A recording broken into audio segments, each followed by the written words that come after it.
Hey everyone, welcome to Stratele Studios. I'm Jeff Castanon, and I have with me in the studio Sarah Georges, who is going to do this reaction with me of Hélène Grimaud doing a piece by Faure. What's the name of the piece? Barcarolle number 5. That's right, Barcarolle number 5. Thank you, Brian, for requesting this and the really cool detailed notes that you gave me on this. I'm going to be listening out for this, and I'm going to put Brian's notes in the description. So if you want to take a peek at those before we start, maybe you could pause it. Do that for you musicians out there, because I think you'll appreciate his comments. So let's get right into this. We have the transcription here, which is always nice. Let's hit that play button. Here we go.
That's a beautiful ending.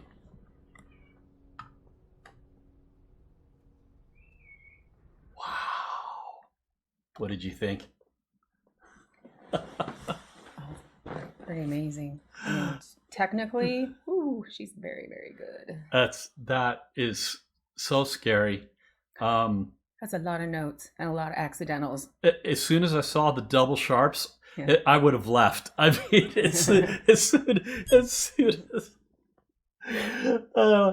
okay, folks. Yeah, see this? That's a double sharp right there. If you don't know, which means that you're already in a key that has a bunch of sharps here, and then we're sharping that note again. It's an F sharp major. Raising it again. So yeah. So that becomes a G. This is actually inharmonically a G. Mm-hmm. So it's nice looking at the music because you get some insight into what's really going on. But it's still hard for me to wrap my head around how somebody with 10 fingers is able to play this. And one of the things that I'm noticing about it is the independence between the right and the left hand, because sometimes that left hand is locked into that tempo, but the right hand is playing rubato. The right hand is stretching the phrasing, but the left hand is like a rock. And it's like two separate musicians. Yeah. So interestingly enough that you mentioned that, Faure was ambidextrous. So he was good with both hands equally. Oh. Yeah. Wow. Yeah, so. No wonder. Yeah. If you were tasked to play this piece. I can't play that. How far could you get? I could play it slowly. Yeah. Sure. Yeah, right. At 20 beats per minute. that would be my that's how fast I read. I could sight read it slowly and I could not get any better than that. Yeah. Yeah, I could do well at sight reading it slowly, but I would not be able to play it ever at that speed. What an amazing ability that she has. I mean, it's like she can play anything she wants, basically. It seems that way from what little I've heard of her and how amazing that she is. Yeah. And I think some footage that I saw of her the last time, she was so young. And like this footage, I don't know how old she was, but I was so blown away by the fact that she was so incredibly young, playing extremely complicated pieces like this. Were there any highlights in this piece for you? Yeah, one thing that I really liked was the timing of it. So it started in like 9/8, I think, and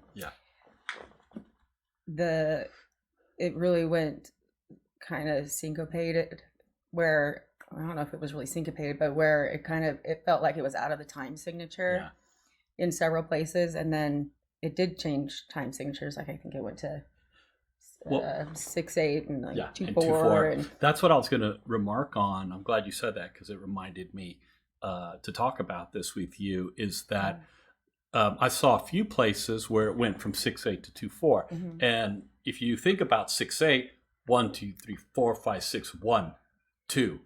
1 2 3 4 5 6. So they're very similar. If you're staying in this tempo, then 2/4 and 6/8 are like brother and sister. They're not too far out. It just becomes about how many notes that you're putting in each of these things. So if it's a duple fill in 2/4. 1 1 2 3 4 1 2 3 4 1 2 3 4 5 6. It's still like this, but then it's the feel of it. If you're going to put 3 notes in here, or you're going to put 2 notes.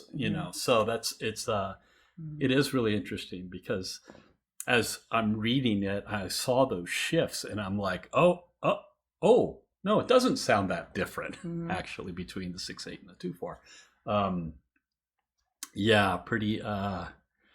Pretty amazing piece. I wonder how long it took her, being as talented as she is, how long it took her to prepare for this recording, to do this. For somebody of that ability, I really am curious how hard they have to work. Probably hours every day for. I wonder, for a while. How long? I don't know. I don't, because my background is like more accompaniment, sight reading. Right. So I haven't learned. It's been decades since I've learned a piece that was, the solo piece. Yeah, I think I did, like Prelude in C sharp minor by Rachmaninoff, like in high school, where I actually memorized it, and right. I just don't do that anymore. So, and high school was a couple years ago. So yeah, it was. Yeah. And that took me a very long time. Oh, you're talking about when you go to work, high school. No, when I was in high school. But yeah, I worked on it for months. Yeah. Well, this is really cool. Brian, thank you so much for requesting this. I was glad that I had Sarah nearby so she could really listen to this and share some of her thoughts on it as well. Very cool. Thank you, Sarah, for joining me. Come back for some more cool stuff, and we will see you next time. Bye-bye.